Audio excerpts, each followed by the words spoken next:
Hello, everybody. You could call me Hunch, and today I'm going to be talking about Stacks, Okcoin, and why Okcoin can become the #1 exchange in America, overtaking Gemini, Coinbase, all that. Remember, this is just my opinion, not financial advice. Do whatever you want, but there's been some interesting developments in the market with regulatory bodies like the SEC, and I am going to tell you how I think Okcoin can take advantage of that. If I was the director of operations there, this is what I would do. Again, this is just my personal opinion. I'm not meant to criticize too harshly anybody in the industry, but this is what I would do. And again, I think their job has been challenging. That there's no real laws around this. So let's dive on in. Okay, so to review Stacks real quick. Stacks is received through a proof of transfer mechanism. They call it POX. So basically, the way I understand it, and you can correct me in the comments because, again, I'm not an expert. I'm just giving my opinion. But people put up their Bitcoin.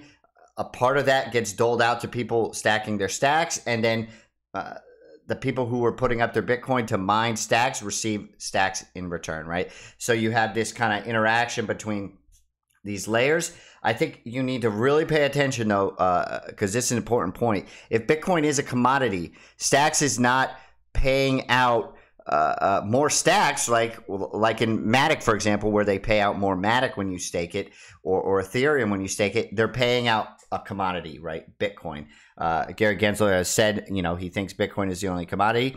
In my opinion, if ETH was a commodity, right, like the gas of the internet, Matic, which is supposedly utilizing ETH, would be paying out ETH, right? But it's not. It's paying out a separate token. And ETH can be staked, right? There is a return associated with that.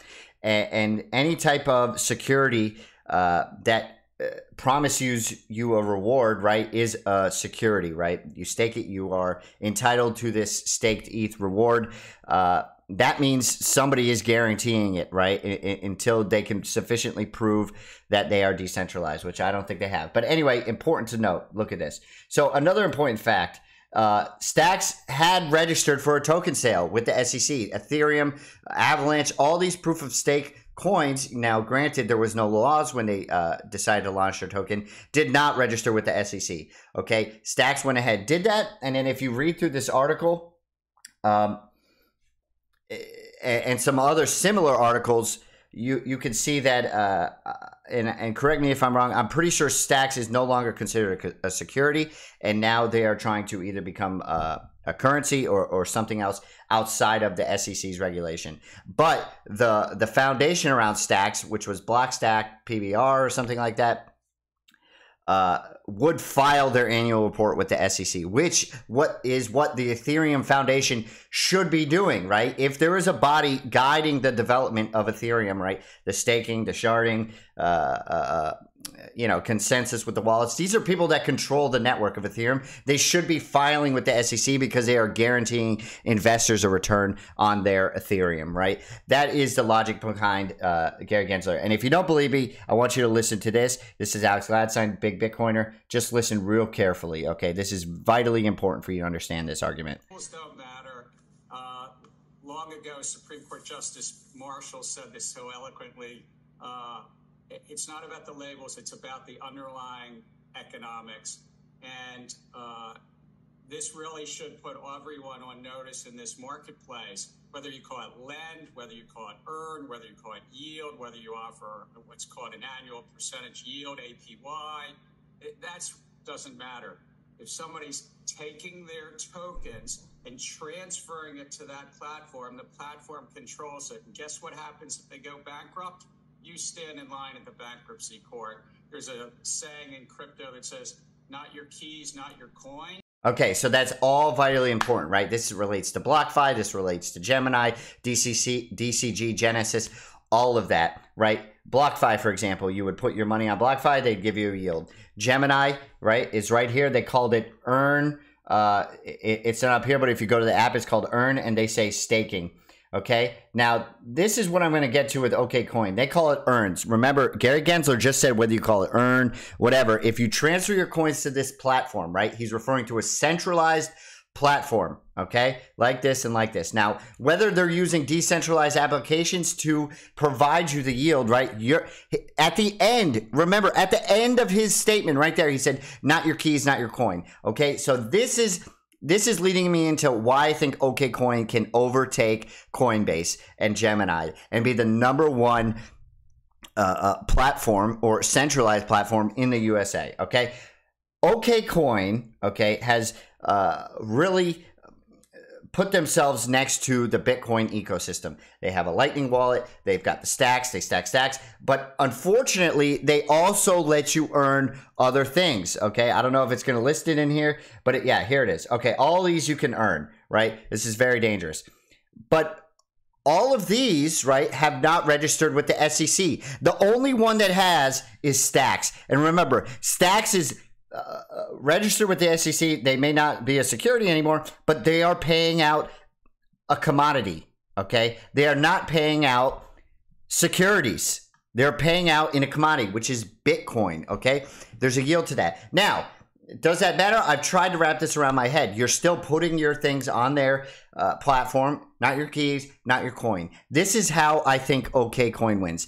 I've staked with Okcoin before, right? There's not a whole lot of, read this before you do this, warning to the investor, a kind of a disclosure statement. But here's how I think they need to do it, okay? And I think this is how they become the #1 platform in the United States of America, okay? They partner with someone like Xverse wallet, which I've shown on this before. If you've never used Xverse, go download it. It's fantastic. Not financial advice, or watch my other videos on it. But if they partner with that and then they disclose it and then they stake it in, they make you stake it in your own personal wallet, right? You could say, buy Bitcoin or buy stacks on this platform, right? Okcoin as an exchange. And then it will come up with the disclosure if it detects the Xverse app. Do you want to stake your coins in your Xverse app? If so, accept. Boom, it shoots it over and it prompts you to use your own personal keys or your app, right? You own the keys to the Xverse wallet to stake your coins, right? Right now, it's shrouded in darkness how they're staking your coins, right? Are your coins actually there? Are they providing you yield through other means? Or are they just giving you transaction fees? Or are they actually staking your crypto? Nobody knows at this point. And if they do, maybe I need to do more research, but it's not clear to the investor and they're going to get sued and they're going to lose just like Kraken did $30 million. So how do I think Okcoin wins? I think they're in a good position. What I would do as operating officer of this company is I would shut all of this down, right? All these earned products I would shut down except for Stacks. Why? Stacks is clear with the SEC. But to make it even more so that they're protected, I would partner up with Xverse or Hero Wallet and make it so it's connected to your Okcoin and it just instantly can zap there as soon as you purchase the coins if you want to. And then it's clearly your coins, right? Not your keys, not your coins. In this situation, it would be. I think they are in a prime position to partner with a wallet like this. I do not think that Coinbase is in a position to partner with Ethereum wallets like MetaMask and things of that nature. I think there's too many conflicts of interest. I think Okcoin can really differentiate themselves and get to the top of the pack if they do this simple task. So, and the last thing I wanted to show you, you can download the extension on Chrome.